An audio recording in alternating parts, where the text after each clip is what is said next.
Hi there folks, it's TepacheLoco here with a guide on how to add wound textures to your clothing. So this is a problem that I've seen a few different modders struggle with. They've asked me about it. And since I was working on this today for some new jeans for a new mod we just launched, I thought I'd step through how they're added, how they work. So here we are, we've got some lovely jeans on this guy over here. And unfortunately, I'm going to throw a grenade at him and it's going to go off. Sorry. And as we go over, as you can see, bit of a bloody jacket going on, but the jeans are spotless. Wonderful advert for Levi's, but not great for immersion. So how do we solve this? Let's jump out into Substance Painter and I'll show you what we have, different maps and textures we have and how they're used. By default, we have our BCR map here, which is just the normal texture for how these jeans are supposed to look, lovely. And then we have the wound BCR. So this is quite delightful, sort of blades, blood rave looking texture, which is the color and texture for the blood when it is shown. And then finally, the third map we have here is the VFX map. And this is basically where do we show the blood when there is blood.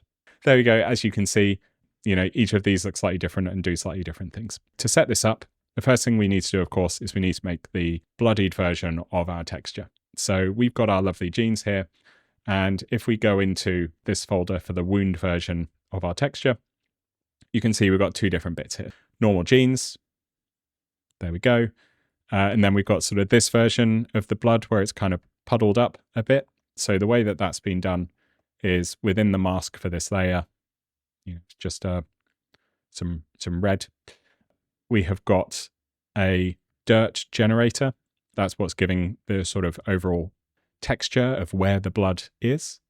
And then we've got a lovely blur effect here to kind of fade it out a bit. And you can almost see already that some of those little sort of puddles of blood are forming. And then finally, and this is a trick I like doing actually, is we use that blurred version and we apply levels to almost like crunch down the contrast and make those puddles. So if I move this levels down, you'll see what I'm talking about here. You get this lovely effect of sort of puddles forming. I use this on so many different projects for so many different reasons. Wonderful little pattern for texturing. That's kind of what I'm using for the bigger puddles. And then this delightful layer over the top of it that's a little bit darker just has, I believe, the dirt generator on it with the settings turned up a bit. This is just to make sure there's good coverage. I think if you wanted a bit more texture, you could make this, a little bit lighter or a little bit darker. There we go. Just so you get coverage. And again here, what we're looking at is taking the color of the blood and the texture of it, this sort of detail of where it's darker and where it's lighter, not necessarily the final piece of where it is shown on the jeans. Now that we've got this layer set up, so to speak, we will make a version of this texture that is our texture name _wound texture. And then I'm going to use one of the export presets I have set up, which is just to export the BCR map. Another time I'll go into the setup of all of the different presets, but effectively this is just taking the base color on the RGB channel and the roughness value, how shiny it is, on the alpha channel. We've got this texture, we hit export, and we import it into the tools. Here's one I made earlier, of course. And then we go into our material for our jeans. This needs to be set up as map PBR multi. This is not the default state for materials. If you have a look at an example vanilla texture like the BDU jacket, for example, you'll see an example. You can literally just copy that and change your maps to the one that you want. Yep, so you've set that thing up, fantastic. And then you've gone in here and you've got your global NMO map, which is the normal map and the metallicness. There we go, that's set up there. And then all the way at bottom under base, you bring in your normal gene texture BCR map.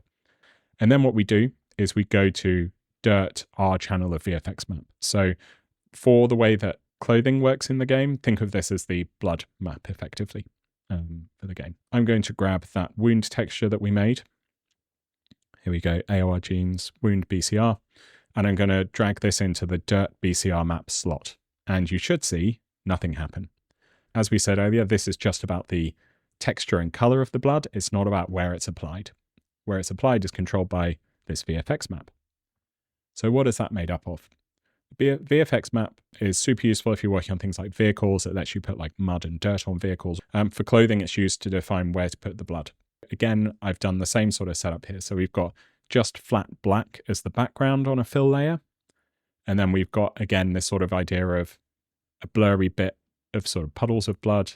This is, effectively a duplicate of the one that we made for the wound BCR, but a little bit more stripped back. You can play with this about how much of it you want to show. And again, like I said earlier, this VFX map basically says where does the blood texture show through.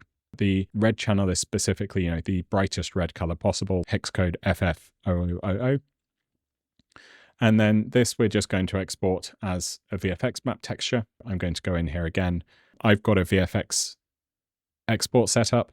Again, pause when I'm about to show you if you need the detail on this, but it's literally just the base color values as an RBG texture. Another video, I'll go through all of these exports. There's a lot of detail.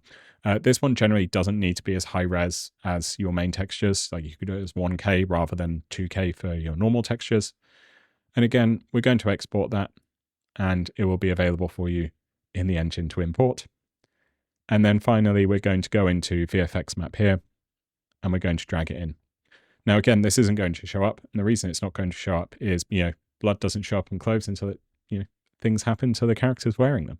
Let's go back into the game and let's make this AI meet an unfortunate end once again. And we'll see if all of our wonderful work did the job. So, throw the grenade. There we go, catching shrapnel in the process, run up and, oh my goodness, oh, what a terrible day for this person. At this point, you can look at adjusting these different maps to get whatever result you want. Maybe you think this shade of red is a little bit too muted. You could really, go into your wound VFX and really pump up the volume on these, right? Like you can make them extremely red. If you think there's not enough actual blood showing up on the texture, then you could go into your VFX map and pump these up a little bit, right? Like you increase the amount of blood that you're showing. But that's all sort of a bit of a song and dance you need to do to really dial that in. I mean, one thing I'm seeing as an example here is when you look at the vanilla textures, the blood is actually kind of shiny, right? Whereas I haven't done that on my texture. So there's a good reminder for myself, another detail to do.